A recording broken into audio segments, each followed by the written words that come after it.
నమస్తే, welcome to our channel. Tirumala కల్తీ నెయ్యి కేసులో కీలక పరిణామం చోటు చేసుకుంది. అసలు నెయ్యిలో కల్తీ జరిగిందని చెప్పి సుప్రీంకోర్టు ఆదేశాల మేరకు ఏర్పాటు చేసినటువంటి సిబిఐ సిట్ నిర్ధారించింది. మరి ఇందులో 36 మందిని నిందితులుగా కూడా చేర్చింది. మరి ఏకంగా 60 లక్షల కిలోల కల్తీ నెయ్యిని సరఫరా చేశారని, తద్వారా 20 కోట్ల మేర లడ్డూలు తయారయ్యాయి, అదేవిధంగా శ్రీవారికి ప్రసాదం తయారైందని చెప్పి ఛార్జ్షీట్లో దాఖలైంది. మరి ఈ పరిణామాన్ని ఏ విధంగా చూడాలి తెలుసుకునే ప్రయత్నం చేద్దాం. దీన్ని విశ్లేషించడానికి మనతో పాటుగా ఉన్నారు సీనియర్ జర్నలిస్ట్ దుర్గకుమార్ గారు. నమస్తే సార్.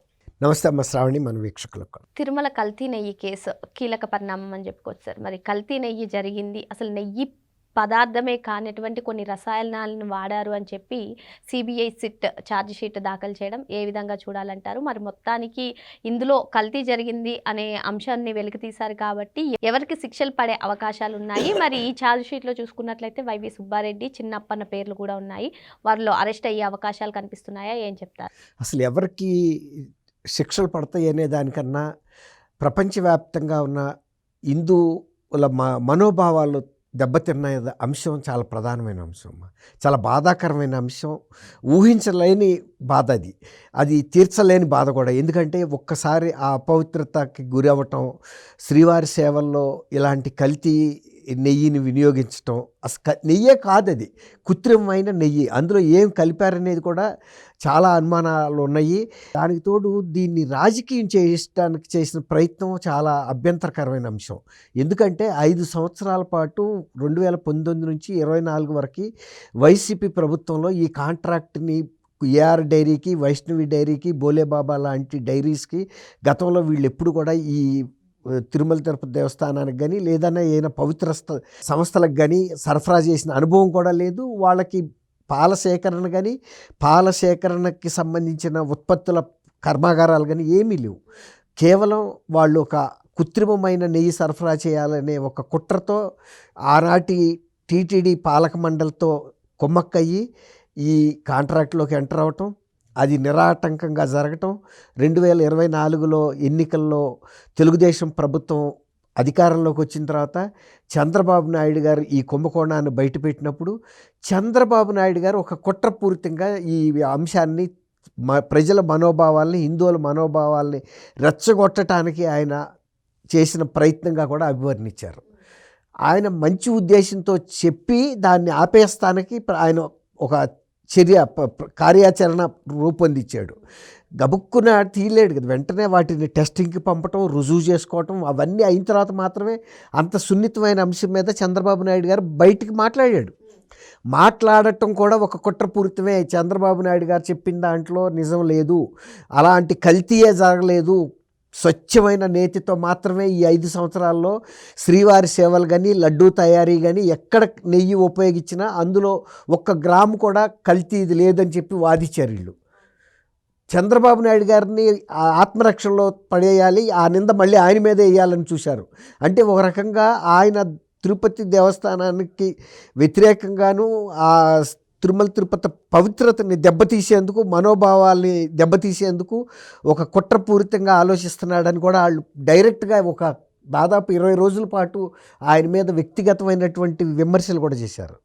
కానీ చివరికి ఇది విచారణ జరిగి సుప్రీంకోర్టు రాక వెళ్ళి సుప్రీంకోర్టు కూడా వాళ్ళు కొంతమంది నేషనల్ న్యూట్రిషన్ సంబంధించిన ఆహార నిపుణులను కూడా ఈ సిట్లో సభ్యులుగా పెట్టి, సిబిఐ సభ్యులను కూడా దీంట్లో పెట్టి, రాష్ట్ర ప్రభుత్వ అధికారులు, కేంద్ర సిబిఐ అధికారులు, తర్వాత కేంద్ర ఆహార విభాగానికి చెందిన నిపుణులు, ఇంతమందితో పెట్టి తమ స్వయం పర్యవేక్షణలో విచారణ జరిపిస్తే తేలింది ఏంటంటే అది అందులో 1 గ్రాము కూడా నెయ్యి లేదు. నెయ్యి లాంటి స్మెల్ రావటానికి బీటా కెరటిన్ అనే కొన్ని కెమికల్స్ను ఉపయోగించారు. తర్వాత బేస్ పదార్థంగా, ముడి పదార్థంగా పామాయిల్ని, తర్వాత పామోకార్నేన్ అనే ఆయిల్స్ని వాడారు. ఎక్కడ కూడా పాడికి సంబంధించిన, వెన్న నెయ్యికి సంబంధించిన ఉత్పత్తి లేదని కూడా తేలిపోయింది. పాలే తయారు చేయనటువంటి సంస్థలకి ఇస్తే వాళ్ళకి ఎక్కడుంది, పాల సేకరణకి ఎక్కడుంది, ప్రాసెసింగ్ ఎక్కడుంది, తర్వాత దాన్ని నెయ్యిగా కన్వర్ట్ చేసే మెషినరీ ఎక్కడుంది, తర్వాత వాళ్ళు వేసిన రేటు కూడా ఒక స్వచ్ఛమైన నెయ్యి సప్లై చేసేవాళ్ళు ఆ రేటుకి సప్లై చేయలేరు. మళ్ళీ వేసిన రేటే తక్కువ అంటే అందులో మళ్ళీ ఆనాటి చైర్మన్ వైవి సుబ్బారెడ్డి గారి పిఏకి 25 రూపాయల చొప్పున వాళ్ళు 4.69 కోట్లు 5 సంవత్సరాల్లో అతని అకౌంట్లోకి వేశారు. వేస్తే అది 4.64 కోట్లు అంటే 5 లక్షల మినహా మిగిలినది మొత్తం వేరే వేరే అకౌంట్లకు వెళ్ళిపోయింది. అంటే ఎవరెవరికి భాగస్వామ్యం ఉందో అందులో వాళ్ళకి ఆ కమిషన్ రూపంలో వెళ్ళిపోయింది. కేవలం ఇతని అకౌంట్ అనేది ఒక హబ్ లాగా పనిచేసింది. రావటానికి ఒక కేంద్రం, అక్కడి నుంచి ఎవరి పంపిణీ వాళ్ళకి వెళ్ళిపోయింది. ఇది ఇట్లా ఉండగా 60 లక్షల కిలోల నేతిని ఆ కల్తీ నెయ్యిని ఉపయోగించారు. తర్వాత 20 కోట్లు, మీరు ఇంతకు ముందు కూడా చెప్పారు, 20 కోట్ల లడ్డూలు చేశారు. ఈ లడ్డూల్ని శ్రీరామ జన్మభూమి దీనికి గుడి ప్రారంభోత్సవానికి కూడా ఇక్కడి నుంచి అయోధ్యకు కూడా పంపించారు. అక్కడ కూడా చాలామంది భక్తులకి పంపిణీ అయింది, విదేశాలకు వెళ్ళినాయి. తర్వాత ఇంకోటి ఏంటంటే మొత్తం 235 కోట్ల రూపాయలు ఈ సంస్థలకి దీనికి చెల్లింపుగా ఇచ్చారు. 36 మంది మొత్తం ఇందులో నిందితులుగా తేలారు. అంటే డైరీ ఫామ్కి సంబంధించిన వ్యక్తులు కానీ, లోపల తిరుపతి దేవస్థానంలో వివిధ విభాగాల్లో పనిచేసే వాళ్ళు కానీ, అక్కడ ఉండే ల్యాబ్లో పనిచేసిన వాళ్ళు కానీ, మరి వాళ్ళు దొంగ సర్టిఫికెట్లు ఇచ్చారు కదా స్వచ్ఛమైన నెయ్యనని. ఇట్లా 5 సంవత్సరాల పాటు జరిగిందంటే ఎంత అపచారం జరిగింది. ఇంకా పైగా అపచారమే జరగలేదు మా ప్రభుత్వంలో. గత ప్రభుత్వాల్లో ఎప్పుడు కూడా తిరుపతి దేవస్థాన చరిత్రలో కూడా ఇటువంటి అపచారం అనేది జరగలేదు. ఏమైనా ఆర్థికంగా అవకతవకలు జరిగితే జరిగినాయేమో కానీ వాటి మీద విచారణ చేశారు. అట్లాగే నేను అనుకుంటాను 1981 ఆ ప్రాంతాల్లో కూడా లడ్డూ నాణ్యత మీద ఒక చిన్నపాటి ఫిర్యాదులు వస్తే కూడా ఆనాటి చీఫ్ మినిస్టర్గా ఉన్న డాక్టర్ మర్రి చెన్నారెడ్డి గారు నేతి మిఠాయిల అధినేత పుల్లారెడ్డి గారిని దీన్ని చైర్మన్గా ఒక కమిటీ కూడా వేశారు.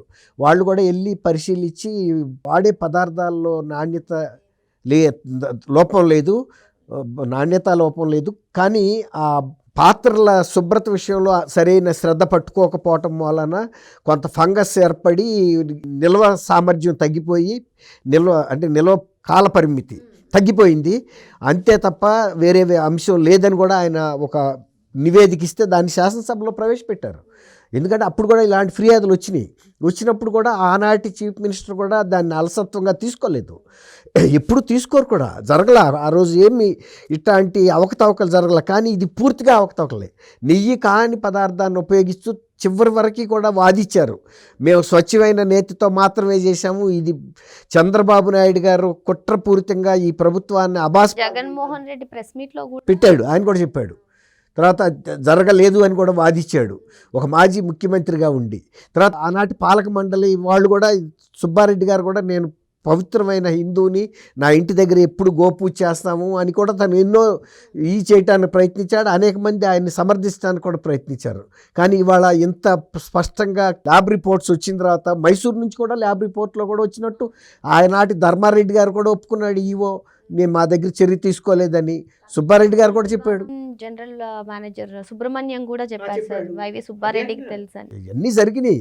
కానీ వీళ్ళకి ముడుపులు అందుతున్నాయి కాబట్టి మనం ఇష్టపూర్వకంగా వాళ్ళకి ఇచ్చాం కాబట్టి, ఒక ఉద్దేశపూర్వకంగా స్వార్థ లాభం కోసం వాళ్ళు భరించారు.